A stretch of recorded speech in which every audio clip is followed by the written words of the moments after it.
Haagalundin kartanon mailla, aivan Helsingin herrojen naapurissa, Espoon kauneimmilla niityillä, sijaitsee Tapiolan vehreä puutarhakaupunki. Koti, uskonto, isänmaa, sivistys, urheilu ja kulttuuri. Niistä on tämän yhdyskunnan peruspilarit valettu.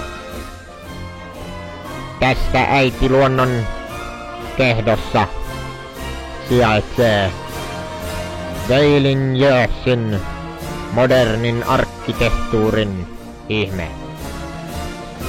Tässä rakennuksessa on aikaisemmin sijainnut pääkaupunkiseudun painotekniikan polttopiste, mutta nyt rakennus tarjoaa kodin ja suojan Espoon modernin taiteen museolle, Emmalle.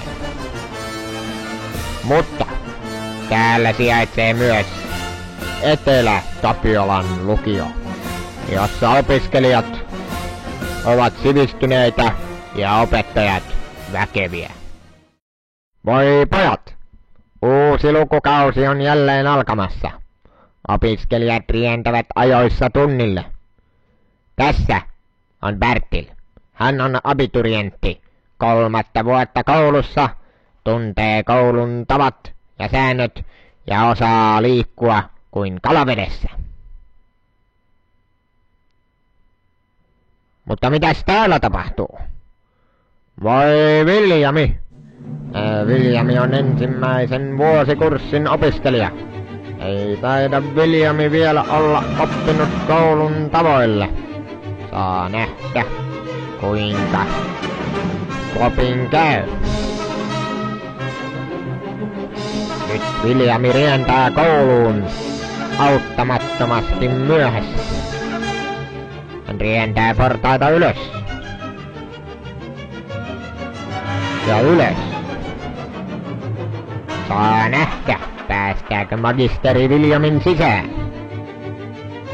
Pykälä 1. Koulun alkaminen. Koulu alkaa kello 8:15 oman lukujärjestyksen mukaisesti. Ryhmän ohjaus alkaa 13:00 tiistai-päivissä. Tunneilla on oltava ajoissa. Kop kop. Taitaa olla Viljamin turha itkeä, kun maito on maassa. Vaan mitä sanoo magisteri Rookko? Ei taida magisteri tykätä. Voi Viljami, taas olet myöhässä. Tämä ei tällä. Ai, pitkäviisari on jo taipumassa alaspäin. Silloin ei pääse tunnille. Tuossa Viljami. Pykälä 2. Oppitunnit.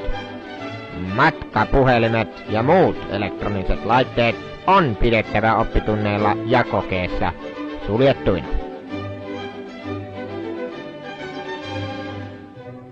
Vai niin?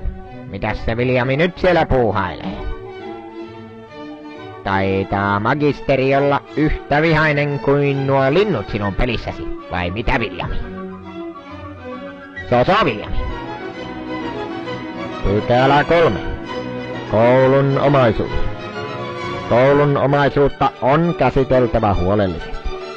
Opiskelija voidaan velvoittaa korvaamaan aiheuttamansa vahinko, mikäli teko on tahallinen. Aiheutuneesta vahingosta on viipymättä ilmoitettava kansliaan.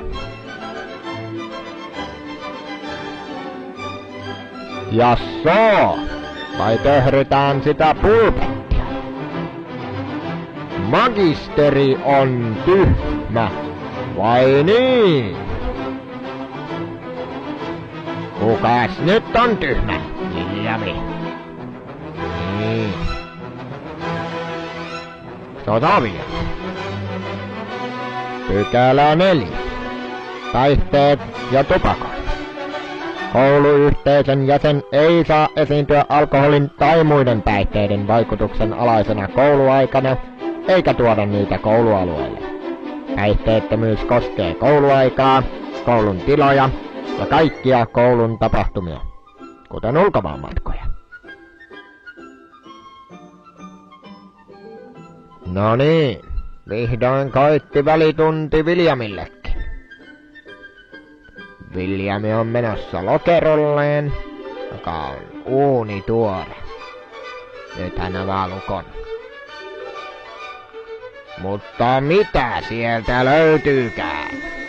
Myrkkyjuomaa. Se on Viljami.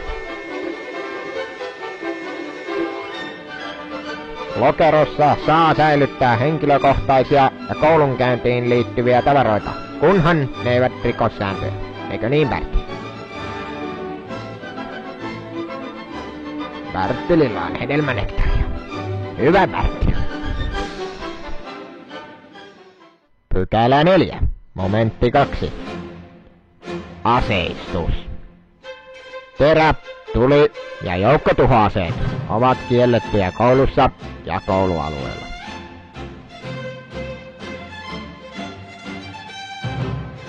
Nyt taitaa Viljamia kismittää. Viljami on saanut liian huonon arvosanan latinasta ja aikoo antaa rakentavaa palautetta opettajalle. Se on Viljami. Teräaseet ovat ehdottoman kiellettyjä koulussa. Sinä kyllä tiesit tästä. Bertil on mielessään saanut liian hyvän arvosanan algebran kokeesta ja aikoo lähettää palautetta opettajalle. Hän tekee sen kirjallisesti, niin kuin reklamaatio kuuluu. Hyvä, Bertil. Pykälä 5. Lukiolaisten ruokailu. Lukiolaiset menevät lounaalle koulun ruokasaliin lukujärjestyksen mukaisesti.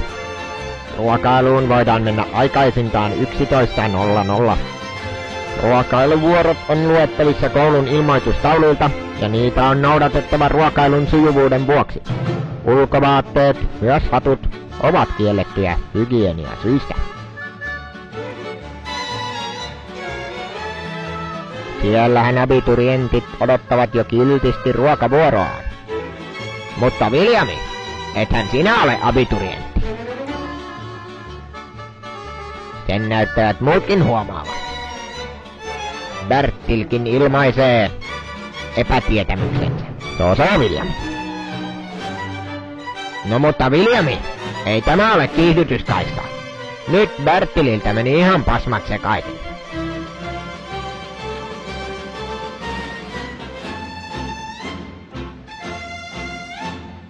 Se on Viljami. Jaha, lehtori Pohja on noteerannut Viljamilla olevan ulkovarustusta päällä. Niin. Jaa, siellä koulun huumorveikot. Mutta, takaisin aiheeseen. Lehtori Pohja antaa nuhteita Viljamille, koska on toiminut koulun järjestyssääntöjen vastaisesti. Niin.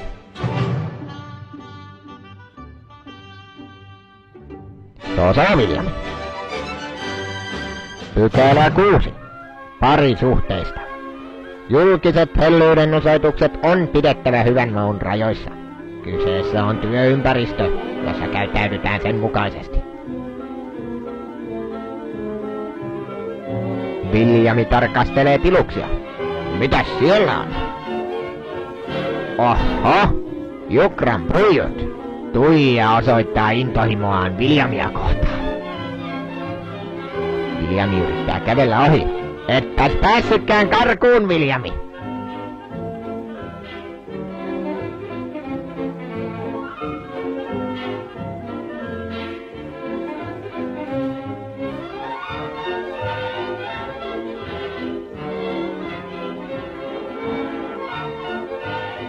No niin, Tuija ja Viljami. Etteköhän ole rikkoneet sitä Suomen lakia jo tarpeeksi. Riita poikki ja voita väliin. Se on Viljami. No niin sitä pitää. Bertilkin on löytänyt oman silmäteränsä. Irmelin. Vähän ujostuttaa vielä. Näin osoitetaan kiintymisoikein ja säädyllisesti. Hyvä Bertti. Pykälä 7. Tyrmän normit. Tyrmä on ensisijaisesti tarkoitettu rentoutumiseen. Läksyt voi tehdä muualla. Tyrmä on myös pidettävä siistinä rentoutumisen maksimoimiseksi. Poikkeustapauksissa oppilaskunnan senaatti voi sulkea tyrmän.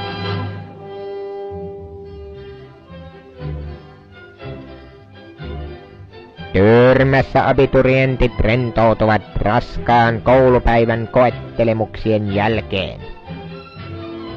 Kaikki näyttäisi olevan hyvin. Mutta mitä nyt? Viljami tulee paikalle läksyjään lukemaan.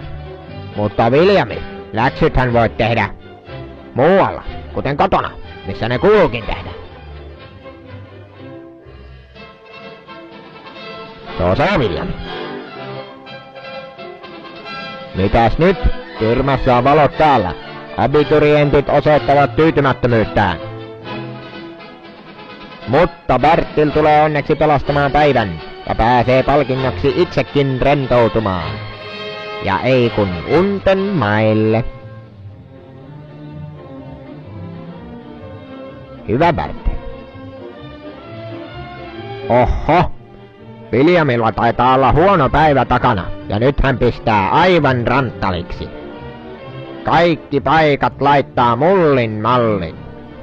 Mitäköhän tästäkin seuraa? Se Viljami. Nyt Tyrmä on aivan hyrskyn myrskyn.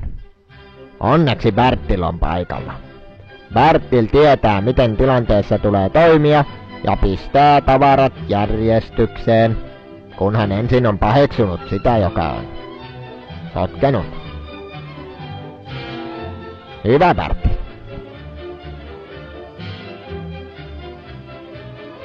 No Viljami, oletkos nyt oppinut koulun tavoille?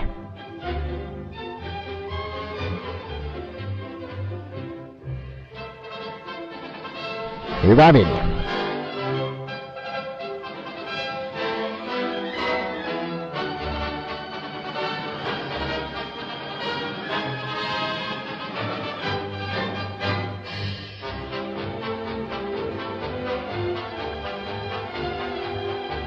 Oppilaskunnan hallitus toivottaa kaikille oikein hyvää itsenäisyyspäivää ja joulun odotusta.